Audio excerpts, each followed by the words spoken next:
This is Local 8 News. 8 people are dead and more than a dozen others are hurt after a church bus hit a semi head-on in Jefferson County. Local 8 News starts now. When I first learned of the crash, there was a scripture that came to my mind that I have quoted often, and it's Psalm 46:1 that says, "God is our refuge and strength, a very present help in times of trouble." The senior adult group in our church, named the Young at Heart, had left on September 30th to go to the Jubilee Conference in Gatlinburg, Tennessee. They were returning home on October 2nd when they had the accident on I-40 in Jefferson County. UT Medical Center is now a gathering place for victims and their families. Meanwhile, doctors are watching over victims at UT Medical Center. Many families are already by their sides. The day of the bus crash, the biggest thing for me was in trying to make sure everyone was mobilized, everyone was available, and everyone could deal with the events that were happening. One of our most feared events would be a busload of 70 and 80-year-olds being in a crash, and that's what we had.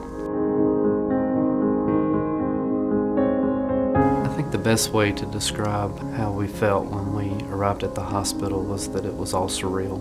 It was hard to believe that 6 of our church members had gone home to be with the Lord. It was hard to believe that 12 of our members were in critical shape, that they were people who left that were so happy and just loving life were now fighting for their life. Our struggle was putting a name with a face, a name with a set of injuries.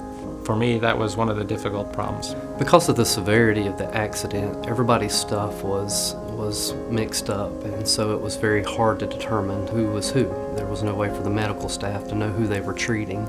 One of the staff members started corresponding with our secretary at Front Street, Jessica, and she began sending pictures through text messages to help identify the people that were here.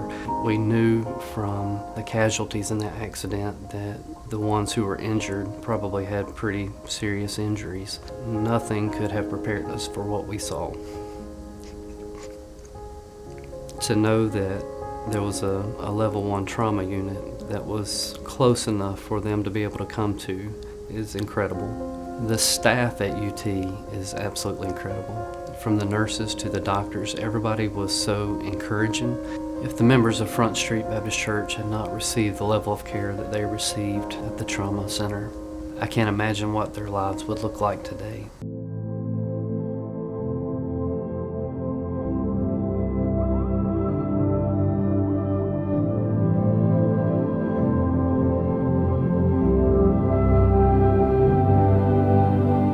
No one wakes up in the morning saying, you know what, I'm going to have a car crash today. The events that happen to us in normal daily living, somebody has to be ready to deal with not just simple problems, but the most complex problems. The University of Tennessee Medical Center Emergency Department and Trauma Center have seen increases in volumes steadily over the last few years. We've seen the emergency department grow from about 55,000 now to 85,000 with the events that have occurred within our community. We are the region's trauma center. We are the region's emergency care center, and that requires a level 1 trauma center, a level 1 center to be ready literally at a few moments' notice to be able to deal with every injury from the top of the head to the bottom of the foot.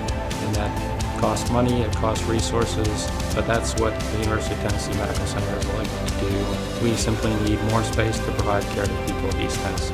You know, an emergency department is something that we drive by on a regular basis and we see them there. We know their purpose, but it's not until you face an incident like this that you begin to fully appreciate all the training, the staff, the facility itself.